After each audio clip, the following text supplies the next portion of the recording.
Tami Utley. Yay, here I am. Fuzzy, good. Can't see the wrinkles, good news. But it'll be clear later, so that's cool. So we're going to do fabric effects with fondant today. I am so glad you can join us. I'm happy to be here, finally.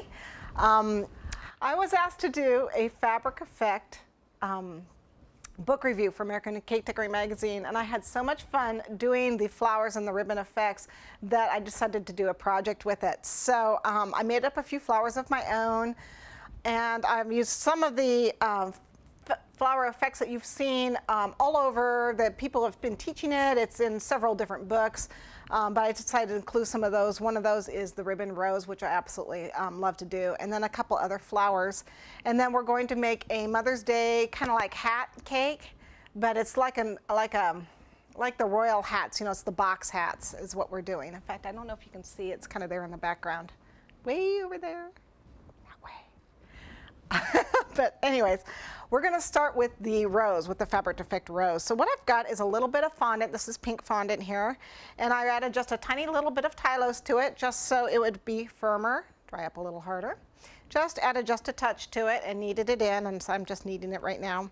We're going to roll it out thin, and I've got my pasta machine here. If you don't have a pasta machine, just roll it.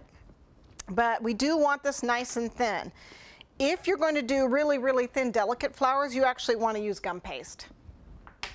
Okay, but we're just doing fabric effect flowers, which are really kind of, well, they're like fabric, but they're kind of bulkier because of the folding, so I'm not going to bother using gum paste. That's why I just added the Tylose.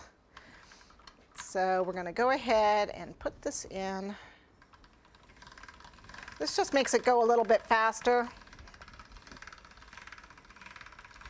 since I only have an hour.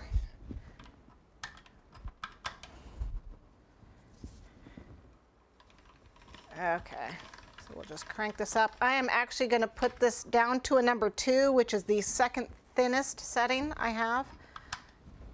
Okay, we want to get this about 8 inches long. It all depends on how big of a rose you want to make, so the smaller the rose, the smaller you can make it. We're just going to shove that through there. Okay. Not a real great job, but that's okay. We've got a 2-inch wide. We want to cut it 2 inches wide, and that's what my ribbon cutter is set to. So we'll just go down here. Okay, and we want it about 8 inches. So let's cut this here and about 8 inches. So there. So you can see it's not that big. We're just making a smaller rose. Now what I want to do is I'm going to actually taper this. I'm going to fold it in half. And this is how most people do ribbon roses, which works. But I'm actually going to taper this a little bit. So I'm going to take, you can use, if you've got a pizza cutter, that works. I just have a little rotary cutter here. Be very careful not to damage this fold. It's very important. And I'm just going to taper this. Okay, just at the end. And this helps me so I get a nicer center. That's what that is. Does everyone see that all right? It doesn't matter how much you taper, just a little bit. Okay, all right. So again, being careful not to damage that fold. I'm going to pick it up and I'm going to kind of stretch it a little bit.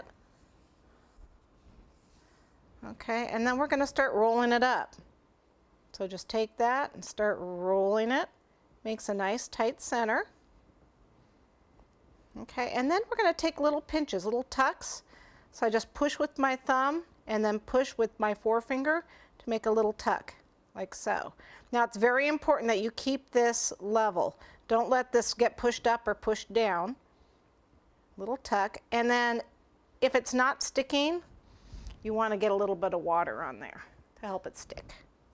Okay, and because this gets wider as it goes, it gives you a nice little flare. Okay, so turn it, little tuck. Try not to lose that center. Let's make that a little tighter. There we go.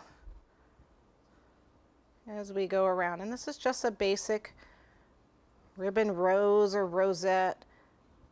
Let it tuck.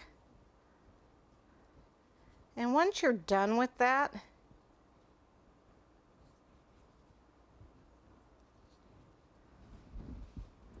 you're going to use the paintbrush to help you, and I'm just going to fold this part right here.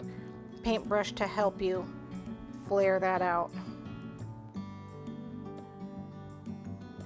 So we can just push this in, or maybe my toothpick will help flare these out a little bit.